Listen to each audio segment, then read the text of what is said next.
Does Murderbot kill the competition? Or is it headed for the scrap heap?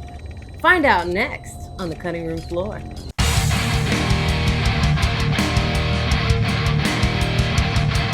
What's up, misfits and metalheads, and welcome to another episode of the Cutting Room Floor. We are from the band Cut Like This. I am Thorn Black. I'm Rose Blood. And today we are talking about Apple TV original Murderbot. But first, don't forget, we have music right here, YouTube, Spotify. There's a exclusive track on Bandcamp even. Sign up for our mailing list, show us some love. Let's get back to it. Yeah. Rose, why don't you tell them a little bit about Murderbot streaming on Apple TV? Mm-hmm. Okay, Murderbot is about a security robot who all of a sudden finds that he is now, he has autonomy. You know, he has free will. He's hacked his module and he can do whatever he wants, but he's keeping that a secret until he can figure out a way to escape and to do his own thing. And you know who he's played by, right? Ooh, yes, he is played by from a True Blood, one of the sexiest vampires of all time, Mr. Eric Northman from True Blood. That's right, Alexander Skarsgård, from a family of hunky boys. Oh my God! This family is just talented. Pure sexiness and talent just runs through their veins. They are so talented. I don't know what the hell's going on. Good. Yeah. They are super. This whole family is just fucking bursting with talent. I am a fan of this family. I love them. I love Alexander Skarsgård specifically. He's just so good. Eric Northman, he will always be Eric Northman to me. He will always be Eric Northman. But now he's also Murderbot. No, he's really great as this character. He's Eric Northman as a robot. Like, he's always Eric Northman. Like, I know his name, like Alexander Skarsgård. Yeah, but I'm still in my head. I'm still going to call him Eric Northman forever. All right, we got to keep it moving. Keep it moving. We're trying to get this to you in like about 10 minutes or so. We're going to give you some idea about this show, about the people that are in the show, about some of the characters without spoiling it, because we don't like to spoil stuff. Mm-hmm. We are real people giving you our real reviews and our real thoughts about this stuff. That's right. Okay, so anyway, going back, the directors are, there's a bunch of different directors, you know, because there's a lot of different episodes and stuff like that. But all of these guys have actually worked together pretty much. We got Roseanne Liang. She directed Shadow in the Cloud, which is a movie we really liked. I like that. She directed a couple episodes. We got Paul Waits, who is also the writer, along with his brother. They are a sibling team. These dudes fucking tag off on all kinds of projects. These guys have worked on so many different TV shows and lots of different movies. Paul has worked, he directed Little Fockers. He directed American Pie. That's right. Christopher Waits, he wrote American Pie, and he also wrote Star Wars Rogue One, which is I fucking love that movie. I love it. So you know he's got the sci-fi chops, y'all. He also wrote Twilight Saga: New Moon. He also wrote Golden Compass. And his brother, Paul, directed it. That was a cool movie. I enjoyed Golden Compass. I really enjoyed that one. I really enjoyed that polar bear fight. Oh, I got super involved in that. So, yeah. Anyway, they also worked together on, Cirque du Freak, The Vampire's Assistant. Yeah. And Nutty Professor 2. So, yeah, bunch of stuff. The directors for all the different episodes have worked on numerous TV series and stuff. These guys are skilled at what they do, and this show is super good. It is very well written. It's like as far as like the structure and everything, you can tell these guys have worked together. A lot of these actors are also people that they have worked with as well. It makes sense. You know, it makes sense, especially when you're working on TV. You're working on episode after episode. But even like having seen Murderbot and then hearing you like, oh, these guys work together a lot, I'm like, that explains a lot. Also, another one of the directors was Toa Frazier. He directed the Netflix series Sweet Tooth. He also directed a couple episodes of Nosferatu, the one that's like spelled NOS4A2, which I really enjoyed that show. That show was really cool. That was on either Hulu or Prime. Okay. I think maybe even both. He also did an episode of Titans.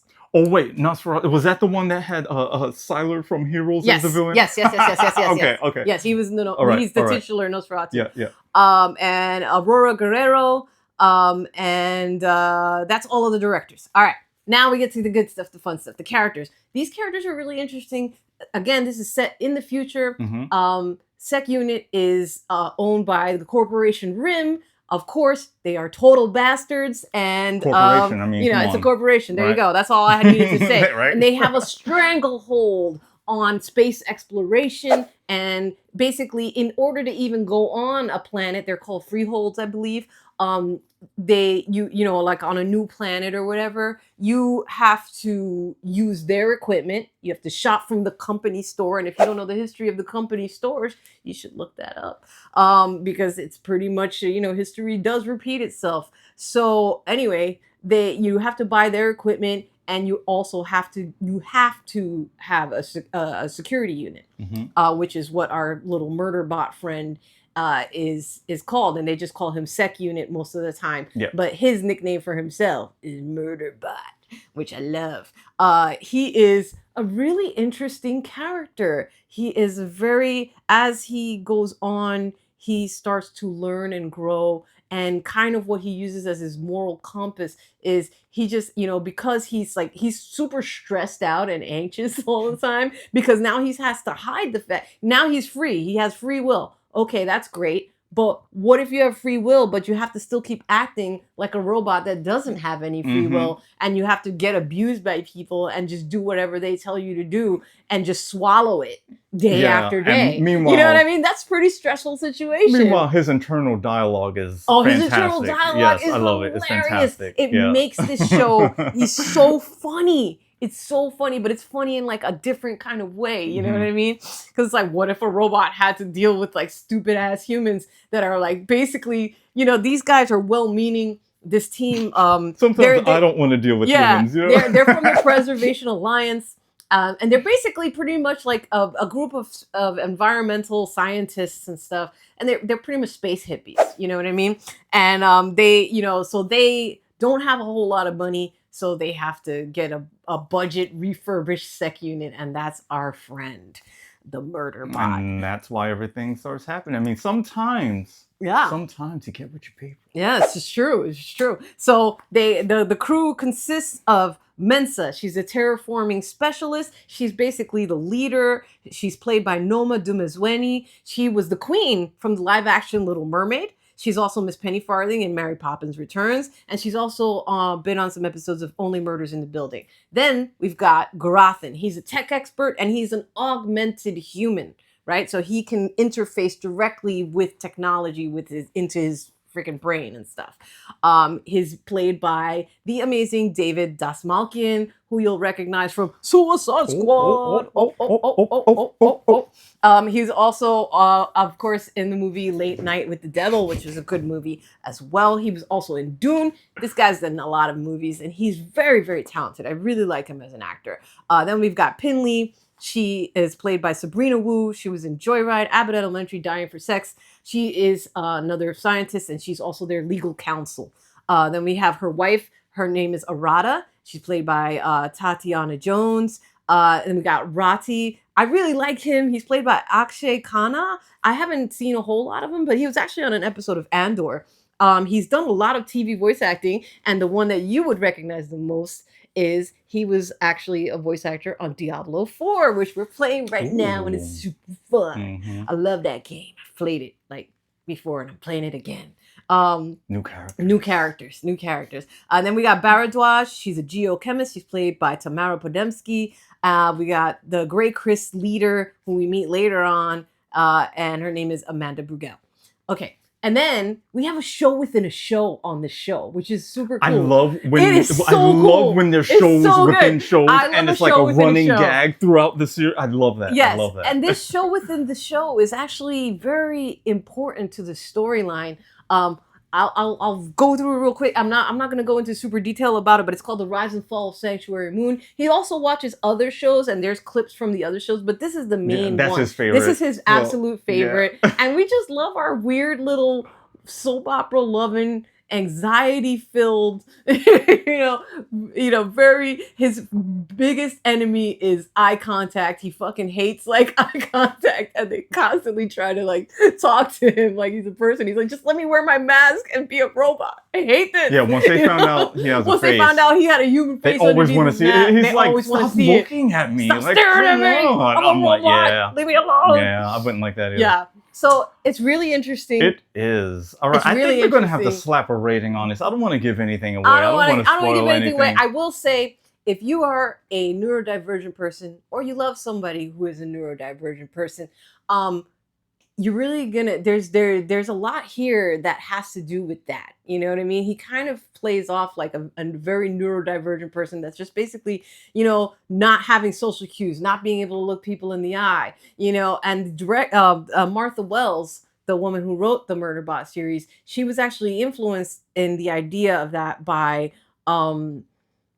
kids with autism, severe autism. Sometimes they'll have them watch Disney movies, and they use those heightened emotions and stories to kind of teach them about social cues so that they understand like other people's reactions to stuff and why it's important to do X, Y, and Z, because they don't get it. You know what I mean? And it's like, she was like, that's actually pretty similar to how it would be if a robot all of a sudden had to be dealing with these humans and stuff like that, but had free will and wasn't just mindless and stuff. Like they would have to figure out ways to interact with people and to seem like they could fit in some way, Really interesting, very cool take, very, very fun show, really fun, gory. Now we're gonna get to our rating. We use chainsaws, 5 chainsaws being it's gonna wreck your life, your house, your trees, everything. 1 chainsaw, not even having the chain on it, it's just like making the sound. It's not gonna do a damn thing, okay? Got to gas it up. What do we gotta say? I am going to give Murderbot a big old 5 out of 5 chainsaws. I haven't given one of those in a little bit. You have not. I haven't. He's stingy with those chainsaws. I kind of reevaluated my own little personal rating system, and I was like, but yes, I give this one a 5 out of 5. I love it. I absolutely love this show. The pacing of it, it's so easy to watch. It is. We binged the hell out of it. I binged it without trying to. I just didn't want to stop. You see what I mean? Like, it's like, because it was just so fun and engaging. And then when it ends, you're like, well, what happens? But in such a good way, and the episodes move so well. There's humor in it. There's violence in it. They don't cut away from the violence. If somebody blows up, they blow up. It's like, and again, Eric Northman as, I know it's not his name, but I'm going to keep calling him that. Eric Northman as Murderbot. It's just fantastic. And one of my big things for giving it a 5, would I recommend it? And does it have rewatchability? This has a high rewatchability factor for me. I can 100% see myself watching through this series again at some point easily also. Awesome. Rose, what are you going to give this out of 5 chainsaws? Out of 5 chainsaws, my darling. It's gonna be another 5 chainsaws, 10 chainsaws total. Oh my God, dude, this show is so great. I loved it, and I love me some sci-fi. I love me some Eric Northman.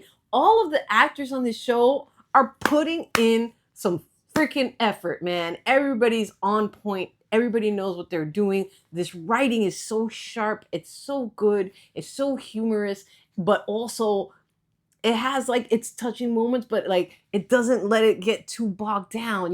It's so good. Like, if you're not watching, I don't know what's wrong with you, man. I mean, watch it. If you have Apple TV, watch it. And if you don't, you can also get it through Prime. You can oftentimes rent just like a season of something through Prime. Or you can just get a subscription right now. They have it for, you can get a month for $4.99. No, it's like $5 for 2 months is like the deal right now. So, and they have some other cool stuff that we're starting to check out right now. We'll get back to you on that later. Absolutely. But this is a home run. This is a 10 episode season. Currently, only 9 episodes are out, and the next episode comes out this Friday. Yeah, that's great. Like, and I'm giving it a 5 ahead of the season finale because that's just how good this show is. I love it. It's so. There's literally no way. There's no way they're going to end bad. There's just absolute. I have absolute faith that it's going to have an amazing season finale because it was already It was already freaking really high up there already. So now you have your show for the weekend. Absolutely. Go nuts, guys. Have a really good time. Oh, and by the way, tell us what you think in the comments, by the way. You're welcome. Also, we mentioned Diablo 4. What class, bonus points, what class do you think I'm playing right now? What class do you think I'm playing? Bonus and points. And if you're playing Diablo 4, what would you play? What's your character looking like? Right. We're gonna reel it in and wrap it up. We are cut like this. Don't forget, sign up for our mailing list. Music here, YouTube, Spotify, Bandcamp, all over the place. Dun, dun, dun. That's it for us today. We are